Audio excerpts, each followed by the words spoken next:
నమస్తే, welcome to our channel. నేను పద్మిని. ప్రస్తుతంతో పాటు ప్రముఖ ఆధ్యాత్మికవేత్త, జ్యోతిష పండితులు, అమ్మవారి సేవకులు, దత్త గణపతి ఉపాసకులు మురళీధర శర్మ గారు మనతో పాటు ఉన్నారు. మాట్లాడదాం. నమస్కారం అండి. మహాదేవ శ్రీమాత్రే నమః. ఉద్యోగంలో అనుకూలత కోసం ఎవరు కోరుకోరు, అనుకూలంగానే ఉండాలి ఉద్యోగం, ఆ పరిస్థితులన్నీ అనుకూలంగా ఉండాలని అనుకుంటూ ఉంటారు. కానీ రకరకాల సిచ్యువేషన్స్ ఉంటాయి. ఒక చోటకి మనం పని చేయడానికి వెళ్ళినప్పుడు ఖచ్చితంగా బాస్ తో అనుకోవచ్చు, కొలీగ్స్ తో అనుకోవచ్చు, డెఫినెట్ గా రకరకాల ఇబ్బందులు ఉంటాయి. సో వాటి నుంచి అధిగమించడం కోసం అది చాలా మెంటల్ టార్చర్ అండి బాబు. అసలు అట్లాంటి ఇబ్బందులు ఇంటికి కూడా క్యారీ చేస్తుంటారు చాలా మంది. ఇంటికి క్యారీ చేస్తే ఇంట్లో ఉన్నటువంటి హార్మోని అంతా కూడా పాడవుతూ ఉంటుంది. ఎట్లా డీల్ చేయాల్సి ఉంటుంది? తప్పకుండా అమ్మా. ఉద్యోగానికి సంబంధించి మనం ఆల్రెడీ ఒక వీడియో చేసి ఉన్నాము. ఎవరైతే పని చేసేటువంటి ఉద్యోగాన్ని చక్కగా అమ్మవారి రూపకంగానే భావన చేసుకోవాలని చెప్పడం జరిగింది. ఇక ఇందులో అప్ డౌన్స్ అనేటువంటివి అందరికీ ఉంటవి.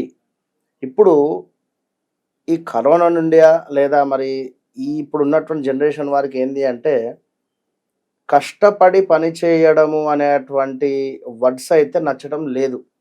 ఈజీ మనీకి అయితే అలవాటు పడిపోయారు అందరూ కూడా. వాస్తవానికి తెలబడుతుంది అసలు ఈజీ మనీ. అదే నేను చెప్పేది విన్నారా.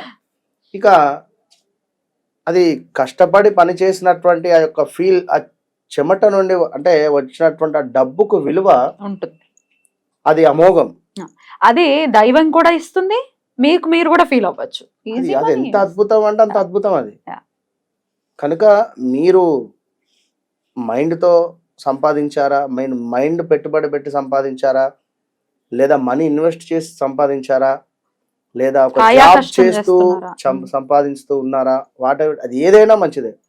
ఆర్థికంగా మీరు నిలబడాలి, పైకి రావాలి అంటే మాత్రం కష్టపడి సంపాదించినటువంటి దానికే విలువ ఉంటుంది, అది నిలుస్తుంది కూడా అంతే. ఇందులో ఉద్యోగంలో ఉండేటువంటి వారికి ఖచ్చితంగా కూడా పై నుండి వారి ఒత్తిడి అనేటువంటిది ఖచ్చితంగా ఉంటుంది.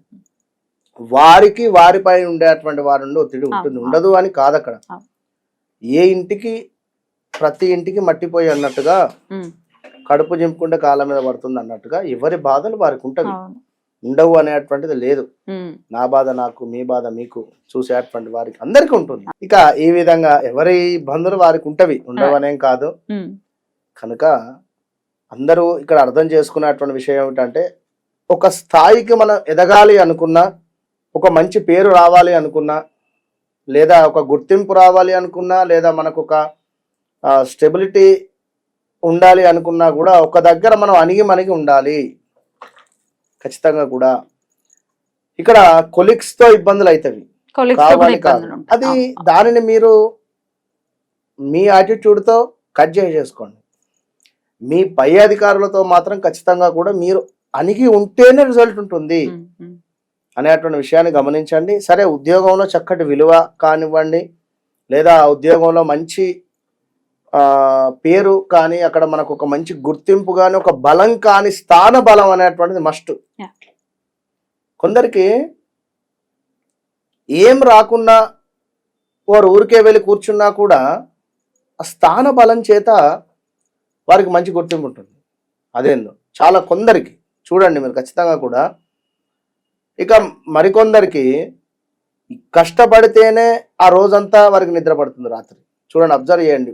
ఉదయం నుండి సాయంకాలం దాకా కష్టపడి చక్కగా ఇంటికి వచ్చి సాయంకాలం చక్కగా కూడా స్నానం చేసి భోజనం చేసి పడుకుంటే ఆ తృప్తి వేరు. ఇక ఉదయం నుండి సాయంకాలం దాకా ఎవరిని లాక్ చేద్దామా, లేదా ఎవరిని బుక్ చేద్దామా, ఎక్కడి నుండి మనం ఎవరిని ట్రాప్ చేసి మనీ దోచేద్దామా అనేటువంటి వారికి రాత్రులు నిద్ర పట్టదు. కనుక కష్టం అనేటువంటిది మస్ట్ గుర్తుంచుకోండి. ఇదే జీవితం కాదు, ఈ క్షణమే ఎప్పటికీ ఉండదు. గ్రహాలు మారుతూ ఉంటవి.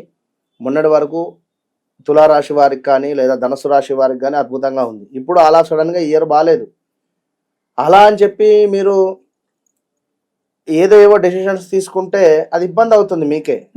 అర్థం చేసుకొని బాగున్నప్పుడు బాగున్నవి కదా, బాగాలేనిది కూడా మనమే అనుకోండి, ముందుకు వెళ్ళండి. అయితే ఇక్కడ ఉద్యోగానికి సంబంధించినటువంటి వారికి ఎవరికైనా మంచి మార్పు కానీ, మంచి పేరు కానీ రావాలి అనుకుంటే ఒక 42 రోజులు నేను చెప్పే విధంగా చేయండి. ఇది చేస్తే అవుతుందా అంటే మాత్రం అది నేనేం చెప్పలేను. ఎందుకంటే తప్పకుండా చేయండి. ఏదైనా ఈ గోళీ వేసుకుంటే తక్కువ అవుతుందా అంటే డాక్టర్ ముందు బయటికి బాగుంటాడు. విన్నారా? ఈ ఆపరేషన్ చేస్తే ఈ బోన్ అతుకుతుందా పిచ్చోళ్ళు అంటారు. కనుక చేయండి, ఉమ్. మీరు చేయండి, చేసి రిజల్ట్ పొందండి. రిజల్ట్ పొంది కింద కామెంట్ పెట్టండి. Right. 100%. 42 రోజులు అంటున్నాను. ఏం చేయాలి ఇంతకి? మన తెలుగులో దాల్చిన చెక్క అని చెప్పి అంటారు. సినమన్. సినమన్ అనేటువంటి దానికి లక్ష్మీ రిలేటెడ్ కొన్ని కానీ, గురువు రిలేటెడ్ కానీ కొన్ని పవర్స్ అనేటువంటివి మనకు ఆ మూలిక అది ఒక వాస్తవానికి ఒక మూలికగానే మనం భావన చేసుకోవాలి.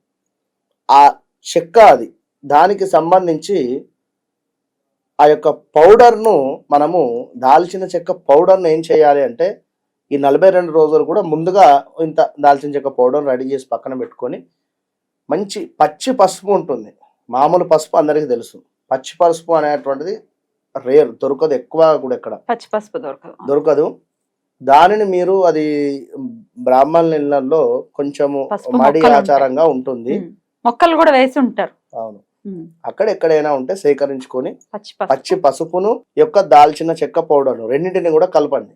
కలిపి మీరు ఈ స్థానం అనేటువంటిది మనకు శుక్రుంది, శుక్ర మౌంట్ ఈ స్థానం, ఈ స్థానము చక్కగా కూడా శుక్రునికి సంబంధించింది. ఎట్ ద సేమ్ టైం ఇక్కడ ఈ స్థానం కూడా మిడిల్ ఫింగర్ కింద ఇవి రెండు కూడా